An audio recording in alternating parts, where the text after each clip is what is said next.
નમસ્કાર મિત્રો, જય હિન્દ જય ભારત. સ્વાગત છે તમારું આપણી YouTube channel mister Vijay in point એજ્યુકેશનમાં. તો વાલા દર્શક મિત્રો, આજે આપણે વાત કરવાના છે કે પેન્શનરો અને સરકારી કર્મચારીઓને હોળી પહેલાં જે સૌથી મોટી ભેટ મળવાની છે તેના વિશે. તો મિત્રો, હવે પેન્શન, પગાર અને મોંઘવારી ભથ્થા ઉપરાંત વધુ 4 નવા ભથ્થા મળવા જઈ રહ્યા છે. તેથી પેન્શનરો અને સરકારી કર્મચારીઓમાં એક ખુશીનો માહોલ જોવા મળી રહ્યો છે. તો મિત્રો, શું છે પેન્શનરો અને સરકારી કર્મચારીઓ માટે સૌથી મોટી ભેટ, તેની આજે આપણે આ વિડીયો મારફતે વાત કરવાની છે. તો મિત્રો, તમામ વાત વિગતવાર કરતાં પહેલાં તમને એક નમ્ર વિનંતી છે કે તમે આપણી ચેનલમાં નવા હોય તો આપણી ચેનલને સબસ્ક્રાઈબ કરી લેજો અને મિત્રો વિડીયો ગમે તો લાઈક પણ કરી દેજો. તો મિત્રો, વિગતવાર વાત કરીએ તો મિત્રો, કેન્દ્ર સરકારના લાખો કર્મચારીઓ અને પેન્શનરો માટે રાહતના સંકેતો મળી રહ્યા છે. મોંઘવારી ભથ્થું એટલે કે ડીએ હાઇક અપડેટ અંગે મહત્વપૂર્ણ માહિતી સામે આવી છે.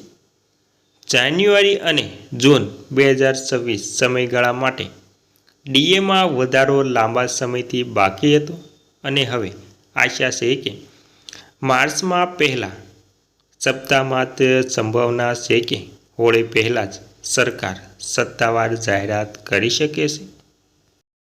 અને મિત્રો, જો જાહેરાત થાય છે તો તેનો સીધો ફાયદો પગાર અને પેન્શનમાં જોવા મળશે. વધતી મોંઘવારી વચ્ચે આ વધારો કર્મચારીઓ માટે રાહતરૂપી સાબિત થઈ શકે છે. અને મિત્રો, હવે આપણે જાણવું છે કે ડીએની જાહેરાત ક્યારે થાય છે. તો મિત્રો, સામાન્ય રીતે જાન્યુઆરીથી લાગુ થતો ડીએ માર્ચ મહિનામાં જાહેર થવામાં આવે છે, જ્યારે જુલાઈથી લાગુ થતા ડીએ ઓક્ટોબર અથવા તો નવેમ્બરમાં જાહેર થાય છે. મિત્રો, આ વખતે પણ પરંપરાગત રીતે આ નિર્ણય લેવાઈ શકે છે. મિત્રો, અને મિત્રો, ત્યારબાદ વાત કરીએ તો ડિસેમ્બર 2025ના મોંઘવારી ભથ્થાના આંકડા જાહેર થઈ ચૂક્યા છે અને તેના આધારે નવા ટકાવારી નક્કી થશે.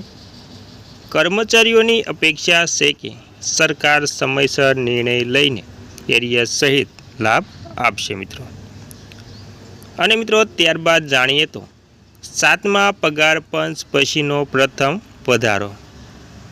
તો મિત્રો, આ વધારો ખાસ માનવામાં આવી રહ્યો છે કારણ કે 7મા પગાર પંચનો કાર્યકાળ 31 ડિસેમ્બર 2025 પૂર્ણ થઈ ગયો છે. ત્યારબાદનો આ પહેલો ડીએ વધારો રહેશે. જ્યાં સુધી નવો પગાર માળખું અમલમાં નહીં આવે ત્યાં સુધી વર્તમાન વ્યવસ્થાના આધારે દર 6 મહિને ડીએમાં સુધારો થતો રહેશે.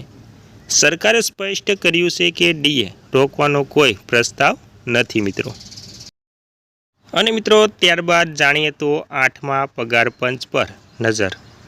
તો મિત્રો, હાલમાં કર્મચારીઓની નજર 8મા પગાર પંચ સાથે જોડાયેલા સંભવિત ફેરફાર પર છે. નવા પગાર માળખા, ફિટમેન્ટ ફેક્ટર અને અન્ય ભથ્થા અંગે ચર્ચા ચાલી રહી છે. માનવામાં આવે છે કે નવો પગાર પંચ અમલમાં આવે ત્યારે ડીએને મૂળ પગારમાં સમાયોજિત કરવામાં આવશે અને ત્યારબાદ તેને શૂન્યથી ફરી ગણતરી કરવામાં આવશે. મિત્રો, હાલ સલાહ સૂચનો લેવાની પ્રક્રિયા ચાલુ છે અને કર્મચારી સંઘો પોતાના પ્રસ્તાવો તૈયાર કરી રહ્યા છે. મિત્રો, અને ત્યારબાદ કેટલો થઈ શકે છે વધારો. તો મિત્રો, હાલમાં અંદાજ મુજબ જાન્યુઆરી 2026 માટે ડીએમાં આશરે 2% સુધીનો વધારો થઈ શકે છે. જો આવું થાય તો ડીએ 58% પરથી વધીને આશરે 60% સુધી પહોંચી શકે છે. છેલ્લા વર્ષોની સરખામણીએ આ વધારો ઓછો માનવામાં આવી રહ્યો છે, છતાં તેનો સકારાત્મક અસર સેલેરી, એરિયસ અને પેન્શન પર પડશે. મિત્રો, અને મિત્રો, દેશભરના લાખો કેન્દ્રીય કર્મચારીઓ અને પેન્શનરો છેલ્લા થોડા સમયથી એક જ સવાલ પૂછે છે કે શું 8મા પગાર પંચ આવવાથી ખરેખર મોટી વૃદ્ધિ થશે. સોશિયલ મીડિયા પર ચર્ચાઓ ગરમ છે કેટલાક અહેવાલો મોટો વધારો બતાવે છે તો કેટલાક કહે છે કે હજી કંઈ નક્કી નથી। અને મિત્રો 8મો પગાર પંચ શા માટે જરૂરી છે તેની વાત કરીએ તો ભારતમાં સમયાંતરે કેન્દ્ર સરકાર પે કમિશન રચે છે, જે સરકારી કર્મચારીઓના પગાર ભથ્થા અને પેન્શનની સમીક્ષા કરે છે। છેલ્લા ગવર્મેન્ટ ઓફ ઇન્ડિયા દ્વારા 7મો પે કમિશન અમલમાં મૂક્યો હતો। તે સમયે બેઝિક પગારમાં નોંધપાત્ર વધારો થયો હતો અને સંપૂર્ણ સેલેરી સ્ટ્રક્ચરમાં બદલાયું હતું। અને મિત્રો હવે ચર્ચા 8મા પે કમિશન છે। જો આ કમિશન રચાય અને તેની ભલામણો અમલમાં આવે તો લાખો કર્મચારીઓ અને નિવૃત્ત પેન્શનરોના માસિક આવક પર સીધી અસર થઈ શકે છે। અને મિત્રો પગારમાં વધારો કેવી રીતે નક્કી થાય છે તો મિત્રો પે કમિશન સામાન્ય રીતે ફિટમેન્ટ ફેક્ટર આધારિત વધારો સૂચવે છે। સરળ ભાષામાં કહીએ તો હાલમાં બેઝિક પગારને એક ગુણાંકથી ગુણિત કરીને તેનો નવો બેઝિક નક્કી કરવામાં આવે છે।